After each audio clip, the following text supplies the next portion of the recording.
गुहार लगाने गए थे कि जो समरीलाल जी का मामला है, जिनका जाति का प्रमाण पत्र गलत पाया गया है, और उसके लिए हम लोगों ने, जो हमारे वहाँ के उम्मीदवार थे जिन्होंने कंप्लेंट किया था, कंप्लेनेंट सुरेश बैठा जी ने स्पीकर साहब को आवेदन दिया था और वहाँ से आदरणीय महामहिम के पास ये आवेदन पहुँचा है। तो उसको अग्रसारित करने के लिए और उचित कार्रवाई करने के लिए हम लोगों ने निवेदन किया है, और हम समझते हैं कि उनकी सदस्यता बहुत जल्द रद्द हो जानी चाहिए। अब तक रद्द हो जानी चाहिए थी। जब देर हुई है तो हम लोग महामहिम के पास आए हैं और महामहिम से हमने निवेदन किया है कि जल्द से जल्द इस पर आप कार्रवाई करके सदस्यता को रद्द करने के संदर्भ में आगे जो है आवेदन को अग्रसारित करें। उन्होंने कहा है कि अभी तक मेरे पास ये मेरे संज्ञान में मामला नहीं आया है, मैं आज ही दिखवाता हूं और इसको फिर जितनी जल्दी से जो भी उचित कार्रवाई होगी करेंगे। जो आश्वासन महामहिम देते हैं उन्होंने दिया है। लेकिन जांच कमेटी के फैसले के खिलाफ वो न्यायालय में गए हैं समरीलाल। देखिए, जब तक हाईकोर्ट में कोई न्यायालय में कोई उनको स्थगन आदेश नहीं प्राप्त हुआ है, और न्यायालय में तो आदरणीय बंधु जी भी गए, लेकिन उनकी सदस्यता समाप्त हो गई है। तो उसी तरह जिस तरह से बाकी लोगों पर कार्रवाई की जाती है, उसी तरह इस मामले में भी कार्रवाई होनी चाहिए। इसलिए हम लोग महामहिम के पास गए थे कि ऐसा नहीं लगना चाहिए कि किसी को जानबूझ करके ज़्यादा प्रताड़ित करने के ये से किया जा रहा है काम, और किसी को कम तवज्जो दिया जा रहा है। तवज्जो जो देना है तो सभी को बराबर देना है, और जो सदस्यता की बात है वो रद्द होनी चाहिए। सरयू राय जी कह रहे हैं कि कांग्रेस को भी बन्ना गुप्ता पे एक्शन लेना चाहिए। इस तरीके से कांग्रेस अध्यक्ष को बोलना चाहिए। सरयू राय जी जिस पार्टी में थे 5 साल तक लगातार बोलते रहे, कोई सुनने वाला नहीं था। अंत में उनको टिकट से बेदखल कर दिया गया।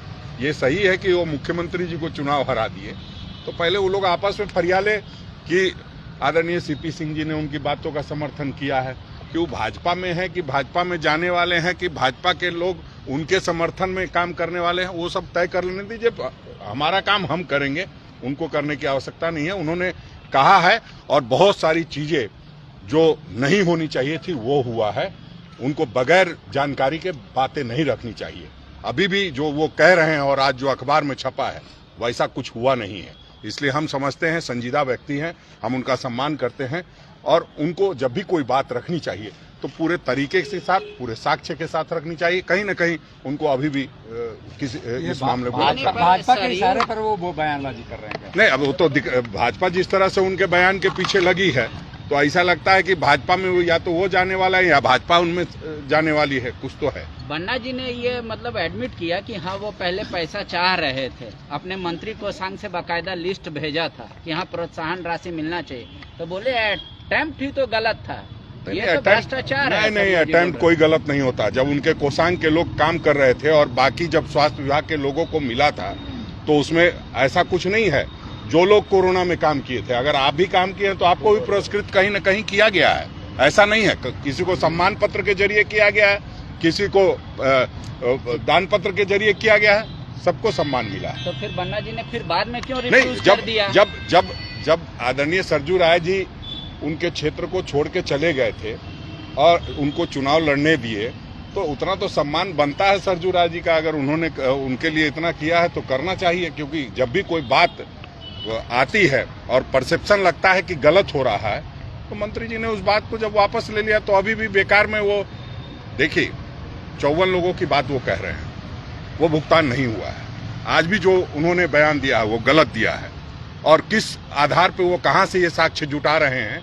गोपनीयता का मामला है, विभाग में जब भी कोई फाइल होती है गोपनीय होती है, और माननीय सदस्य होने के नाते आरटीआई हम लोगों ने, जो कांग्रेस की सरकार थी, आपको सूचना का अधिकार दिया था, उस अधिकार के तहत मांगिए और उससे क्या निकलता है तब बताइए। आधी अधूरी जानकारी ठीक है। सरकार जांच क्यों नहीं कराती कि पेपर कौन लीक कर रहा है, कौन?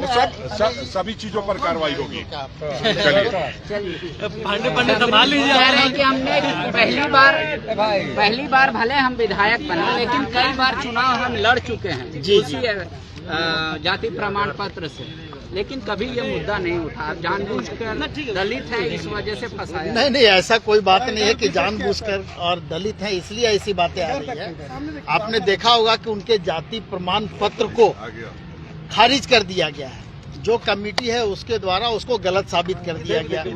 बैठा जी यहाँ पर है, बैठा जी खुद विधानसभा अध्यक्ष को आवेदन दे चुके। आवेदन के बाद विधानसभा अध्यक्ष के द्वारा इनके आवेदन को राज्यपाल महोदय को अग्रसारित कर दिया गया उस पर कार्रवाई करने के लिए। कार्रवाई में चूंकि विलम्ब हो रही है, इसलिए हम लोग कांग्रेस के लोग, झारखंड मुक्ति मोर्चा के लोग आज उनसे मिल करके उनसे आग्रह करने आए कि इस पर जल्द से जल्द कार्रवाई हो और जो भी उचित न्याय हो वो मिलना चाहिए। चूंकि इस मामले को बहुत आगे अगर ले जाने का बात है, बहुत सी बातें आ रही है कि कोर्ट में ये मामला है, कोर्ट में मामला लंबित है, तो कोर्ट की अपनी प्रक्रिया है और जो संवैधानिक प्रक्रिया है वो अलग है, विधानसभा की प्रक्रिया अलग है, राज्यपाल महोदय के यहाँ जो प्रक्रिया है वो अलग है। इसलिए हम लोग चाहते हैं कि जल्द से जल्द न्याय मिले और उस न्याय के इंतजार में हम लोग आज हैं और आगे भी हैं। किस तरह का न्याय खारिज करवाएंगे?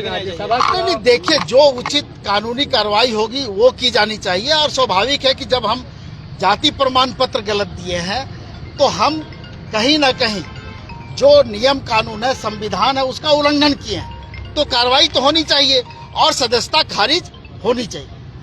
एक बात है, जेएमएम क्या अगर सरयू जी सही बोल रहे हैं तो पैसा वापसी की बात करेगी? नहीं, कौन सही बोल रहा है ये जांच का विषय है। अभी बड़े भाई राजेश जी ने